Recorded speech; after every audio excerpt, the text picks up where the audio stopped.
الحمدللہ رب العالمین والصلاة والسلام علی سید المرسلین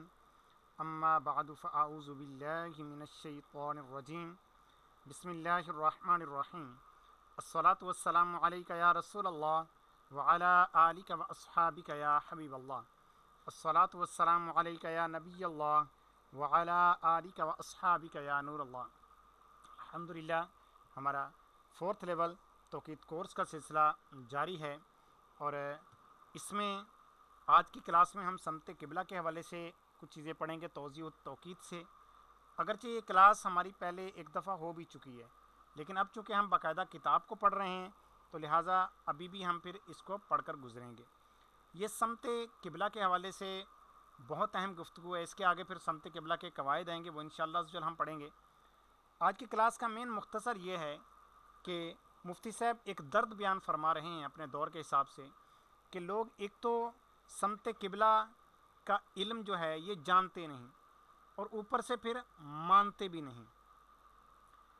کہ سمت قبلہ کے بارے میں اگر سوال کیا جائے تو کوئی بھی جس کو نہیں آتا علم وہ یہ نہیں کہتا کہ مجھے نہیں آتا، یا پھر وہ کوئی جاننے والا ہو تو اس کی طرف رہنمائی کرے، بلکہ وہ کوئی نہ کوئی جواب ضرور دینے کی کوشش کرتا ہے اگرچہ غلط ہی ہو، حالانکہ اتنا اہم ٹاپک ہے۔ اور اعلیٰ حضرت عظیم البرکت نے بھی ایک مقام پر اسی طرح سے ارشاد فرمایا کہ زیادہ جاننے والا وہ ہے جو یہ جانے کہ مجھے اس کا علم نہیں، اور جاننے والوں کی طرف رہنمائی کرے۔ تو آئیے ہم آج کی کلاس میں پڑھیں گے۔ آج کی کلاس میں مختصراً یہ کہ مفتی صاحب فرماتے ہیں کہ میں نے اپنے شاگردوں کو پڑھایا کہ سمت قبلہ اس طرح سے نکالی جاتی ہے، عرض موقع العمود یہ چیز ہے، اور عرض موقع العمود کا اعتبار کیا جاتا ہے، نہ کہ مشرق و مغرب کا، نہ۔ اب اس طرح کی جب چیزیں میں نے بتائیں تو طلباء نے کیا کیا کہ مختلف دارالعلوم کے اندر انہوں نے خط بھیجے کہ یہ چیز ہمیں سننے کو ملی ہے، اس حوالے سے کیا ارشاد فرماتے ہیں۔ تو بس کسی جگہ کے علامہ صاحب نے کوئی جواب دیا، کسی جگہ والے نے کوئی جواب دیا، الغرض یہ کہ کسی نے تو جواب نہیں دیا سرے سے، لیکن جنہوں نے دیا تو ان میں سے بعض کا جواب پڑھ کر یہ لگا کہ اس سے بہتر تھا کہ یہ جواب نہ ہی دیتے، اور بعض نے اپنی دھاک بٹھانے کے لیے ایسے ایسے الفاظ لکھے کہ عام بندہ پڑھے تو سمجھے گا کہ شاید بہت تحقیقی جواب ہے، حالانکہ وہ جواب بالکل غلط تھا جس کا نہ سر نہ پاؤں۔ آئیے اب ہم اس کو پڑھتے ہیں۔ سمت قبلہ حیات کے ضروری مباحث سے ایک سمت قبلہ بھی ہے، اور اس کا جاننا مسلمانوں کو جس قدر ضروری ہے، افسوس کہ لوگ اس قدر غافل ہیں۔ عوام یا عام مسلمانوں کو کون پوچھتا ہے؟ خواص میں زیادہ جاننے والا وہ شخص ہوگا جو یہ جانے کہ مجھے اس کا علم نہیں، اور اس کے حاصل کرنے کی کوشش کرے، یا پھر جاننے والے کی طرف ہدایت کرے۔ گزشتہ سال شرح چغمینی پڑھانے میں قوس سمت کے بیان میں سمت قبلہ کا ذکر آ گیا۔ میں نے اس کی اہمیت و ضرورت کے ساتھ لوگوں کی بے توجہی اور بے پرواہی اور جاننے والوں کی غلطی بیان کرتے ہوئے تقریر کیا کہ جو اپنے کو اس فن کا جاننے والا سمجھے تو ان میں بعضوں نے یہ سمجھ لیا ہے کہ ارض البلد اگر ارض مکہ معظمہ سے زیادہ ہے تو جنوب کی طرف ذرا جھکتے ہوئے کھڑے ہوں گے، اور اگر ارض بلد کم ہے تو شمال کی طرف مڑتے ہوئے کھڑا ہونا کافی ہے، حالانکہ یہ کلیہ بالکل غلط۔ بتیرے یعنی بہت سے بلاد شمالی ہیں، اور سمت قبلہ بھی ان کا شمالی ہے، یعنی اگر نقطہ مغرب سے شمال کی طرف انحراف کریں گے جب قبلہ کو منہ ہوگا۔ بعض طلباء پر اس کا تصور دشوار ہوا کہ مقام بھی شمالی اور